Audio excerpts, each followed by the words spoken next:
ఎక్కడ గిచ్చితే ఎగిరి పడతారో, ఎవలని రంగంలోకి దించితే రక్షణ కలుగుతుందో కొండా సురేఖకు తెలిసినంత ఇంకెవ్వరికి తెలియనట్టున్నది. అందుకే మీనాక్షి నటరాజన్ ను అడ్డం పెట్టుకొని తన మంత్రి పదవి మీద కొంతమంది చేస్తున్న కుట్రలను ఛేదించింది. దీంతో రేవంత్ రెడ్డికి ఇప్పుడు కొండా సురేఖ మంత్రివర్గంలో కక్కలేక మింగలేక గొంతులు ఇరికిపోయినట్టు అవుతున్నది. పొద్దున లేస్తే బీసీలకు న్యాయం చేస్తాం, రిజర్వేషన్లు చేస్తామని చెప్తున్నారు.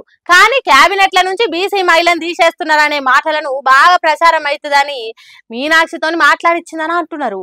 ఇప్పటి వరకు అయితే కొండా సురేఖను మంత్రివర్గంలో నుంచి తీసేసే ఆలోచన ఏం లేదని తెలిసింది. తర్వాత ఎప్పుడైనా తీసేస్తారా అనేది ముందు చూడాలి.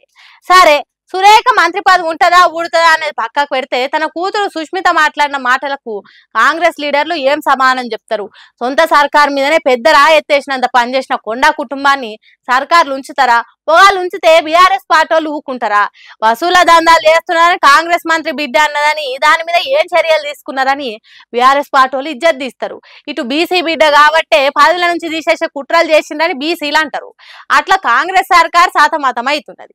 వీటన్నిటి నడుమ కొండా సురేఖ విజయం సాధించింది అని అంటున్నారు కేబినెట్ రాజకీయాలు తెలిసిన కొంతమంది తెలంగాణ పబ్లిక్. ముందు చూపు లేకుండా ముగ్గురు నలుగురు పిల్లల్ని అన్నోళ్ళు ఇన్ని రోజులు ఊర్లలో లీడర్ గిరి చేద్దామంటే నారాజయ్య రూల్స్ ఉండేది.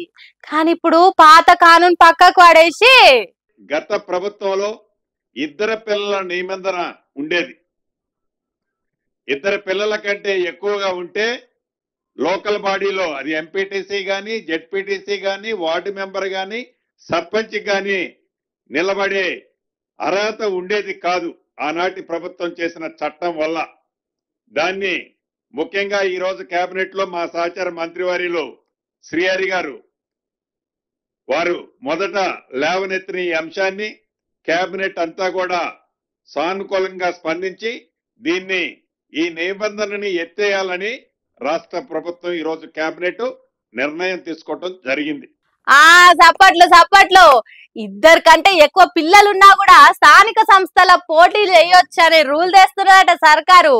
ఇద్దరు బిడ్డలు పుట్టినాక కొడుకు కావాలనో, లేకుంటే ఇద్దరు కొడుకులు పుట్టినాక బిడ్డ కావాలనో, రెండో కాన్పు కవల పిల్లలు పుడితేనో ఎన్నికలలో నిలబడేటానికి ఛాన్స్ ఉండకపోయేది. ఎంత మంచి పేరున్నా, మంది మార్బలం ఉన్నా, కూడి నడిచే కుల బలం ఉన్నా, ఖర్చు ఎంతైనా పెట్టుకునే పైకం ఎంతున్నా అన్ని మంచిగానే ఉన్నాయి, అల్లున్నోట్లే శని ఉన్నది అన్నట్టు ఇద్దరు పిల్లల రూలు ఇరుకున పెట్టేది చాలా మందిని. అధికారం దక్కించుకోవాలి, కూలింగ్ గ్లాసులు పెట్టి కుర్చీ మీద కూర్చొని అధికారాన్ని ఎంజాయ్ చేయాలని కళలు ఇప్పటి నుంచి తీరే ఛాన్స్ చాలా ఉన్నది అన్నట్టు.